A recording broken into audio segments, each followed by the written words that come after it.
Hello and welcome to ई दुनिया knowledge channel.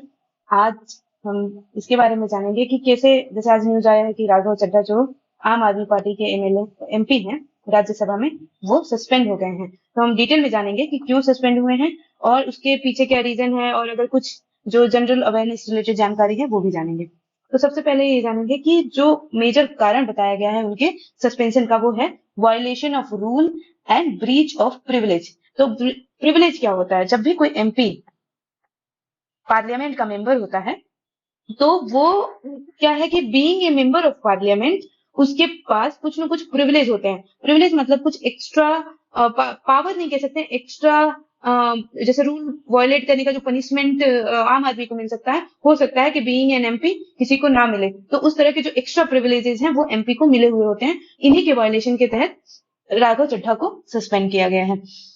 तो पहले तो जो न्यूज आ रहा है उसमें ये है कि जो बिल लाया गया था दिल्ली के लिए राज्यसभा में, उसमें राघव चड्ढा ने प्रपोजल दिया था कि एक जो सेलेक्ट कमेटी है, उस सेलेक्ट कमेटी के कौन कौन से मेंबर हो सकते हैं। तो जैसे कोई भी सदस्य जो है सेलेक्ट कमेटी के मेंबर को सजेस्ट कर सकता है, तो उसी के तहत राघव चड्ढा ने कुछ नाम सजेस्ट किए थे कमेटी के मेंबर होने के लिए। उसमें से 5 मेंबर ने कहा कि हमारा कंसेंट नहीं लिया गया और हमारे बिना कंसेंट के हमारा नाम उस कमेटी के लिए राघव चड्ढा द्वारा दे दिया गया है।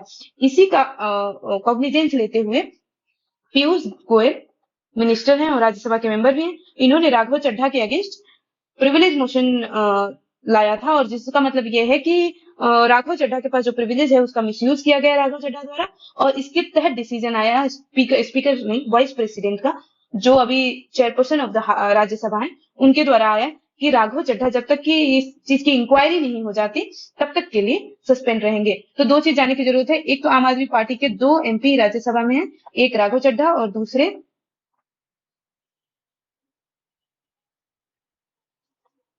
संजय हैं, और दोनों ही सस्पेंडेड चल रहे हैं। तो कॉन्स्टिट्यूशन में अगर देखेंगे कि जो प्रिविलेज का जिक्र जो है आर्टिकल 105 में किया गया है, और इसमें प्रिविलेज को डिफाइन नहीं किया है कॉन्स्टिट्यूशन द्वारा। दो प्रिविलेज का डेफिनेशन एक्सप्लिसिटली नहीं है, बट बहुत सारे प्रोविजन से प्रिविलेजेस को डिराइव किया जाता है। जैसे कुछ गिने चुने कॉन्स्टिट्यूशनल प्रोविजन हैं, जैसे 105, और भी जैसे कि फ्रीडम ऑफ स्पीच एक्सेट्रा, बहुत जगह से डिराइव किए जाते हैं। दूसरा, कुछ ऐसे लॉज लिए गए, बनाए गए पार्लियामेंट द्वारा, उसके द्वारा लिए जाते हैं। बोथ हाउसेस के कुछ रूल्स हैं, वहां से डिराइव होते हैं। पार्लियामेंट्री कन्वेंशन, जैसे पास्ट में क्या ट्रेडिशन फॉलो किया गया है पार्लियामेंट के द्वारा, उससे कुछ डिराइव किए गए हैं। और फाइनली जुडिशियल इंटरप्रिटेशन के द्वारा डिराइव किए गए हैं कि ओवरऑल एक एमपी का जो प्रिविलेज क्या होगा। लेकिन पार्लियामेंट ने अभी तक कोई भी ऐसा स्पेसिफिक लॉ नहीं बनाया है जिसके तहत जो पार्लियामेंट के मेंबर हैं उनके क्या क्या प्रिविलेज होंगे उसको कोडिफाई किया जा सके। इस तरह का कोई भी लॉ पार्लियामेंट नहीं लेके आया है। वैसे ब्रॉड सेंस में देखा जाएगा कि क्या क्या प्रिविलेज मिले हैं पार्लियामेंट और पार्लियामेंट के मेंबर्स को। देखो, 2 तरह का होता है कि कहते हैं कि एक इंडिविजुअल प्रिविलेजेस है, एक कलेक्टिव प्रिविलेज है पार्लियामेंट का। तो इंडिविजुअल की बात अगर करेंगे तो फ्रीडम ऑफ स्पीच, जो member of parliament with in parliament कुछ भी बोलने के लिए फ्री है। जैसे हम लोग पढ़ते हैं कि आर्टिकल जो freedom of expression, speech and expression है, आर्टिकल 19, उसमें जो है सबसे जरूरी चीज जो है, एक तो फ्रीडम है, लेकिन उस फ्रीडम का आम आदमी के लिए लिमिटेशन है ना। उस लिमिटेशन के तहत आम आदमी को बोलने की आजादी है। जैसे वो लिमिटेशन क्या है, लॉ एंड ऑर्डर हो सकता है, और जैसे कि आप कॉन्स्टिट्यूशन को वायलेट नहीं कर सकते। इस तरह के बहुत सारे रिस्ट्रिक्शंस लगाए गए हैं इवन आर्टिकल 19 के द्वारा आम आदमी पे। लेकिन अगर बीइंग एमपी कोई कुछ भी बोल देता है विद इन पार्लियामेंट, तो उसमें जो ये लिमिटेशन है वो कुछ भी नहीं है, यानी कि उनके अगेंस्ट कोई केस नहीं चल सकता है। दूसरा, freedom from arrest.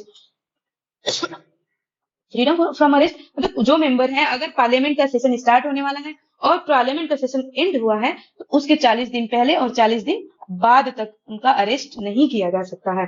Similarly, right to prohibit publication of proceeding. जो भी हाउस है, चाहे वो लोअर हाउस हो चाहे अपर हाउस हो, दोनों हाउस के पास एक पावर है कि उसकी प्रोसीडिंग को कोई न्यूज़पेपर, कोई मीडिया पब्लिश करेगा, दिखाएगा या नहीं दिखाएगा, इन सब के बारे में वो खुद रेगुलेट कर सकते हैं, मना कर सकते हैं, और चाहे तो उसको दिखाने के लिए अलाउ कर सकते हैं या पब्लिकेशन के लिए अलाउ कर सकते हैं। सिमिलरली, फोर्थ प्रिविलेज है पार्लियामेंट के पास राइट टू एक्सक्लूड स्ट्रेंजर। इसका क्या मतलब है? राइट टू एक्सक्लूड स्ट्रेंजर का मतलब ये है कि पार्लियामेंट की जब प्रोसीडिंग होती है पार्लियामेंट के अंदर, तो उसमें सिर्फ ऐसा नहीं कि मेंबर बैठे होते हैं, वहां जो गलियारे होते हैं, वहां पे डिबेट डिस्कशन जो पार्लियामेंट में होते हैं, उनको सुनने के लिए आउटसाइडर भी अलाउ किए जाते हैं उस पार्लियामेंट प्रेमाइस में। तो जो स्पीकर होते हैं या जो चेयरपर्सन होते हैं राज्यसभा के, उनके पास पावर है, वो किसी को रिस्ट्रिक्ट कर सकते हैं कि you are not allowed in the parliament. और अगर इस तरह का कुछ ऑर्डर आता है स्पीकर या चेयर ऑफ द हाउस के द्वारा, तो वो कहीं ना कहीं एक अच्छा प्रेसिडेंट, एक अच्छा मतलब वो इतना स्ट्रांग होता है कि उसको वायलेट नहीं कर सकते। Almost it is equivalent to law. तो ये 4 प्रिविलेज हैं ओवरऑल जो अवेलेबल है। इन्हीं के तहत राघव चड्ढा को सस्पेंड किया गया है, specially freedom of speech and parliament के तहत, जिसमें उन्होंने बिना किसी के कंसेंट के नाम ले लिया। दो इसमें क्या सही है क्या गलत है वो इन्वेस्टिगेशन का पार्ट है। फ्यूचर में जो भी ऐसा अपडेट कुछ आएगा तो we will let you know. Thank you. If you like the video, please like the video, share among your friends and subscribe to the channel.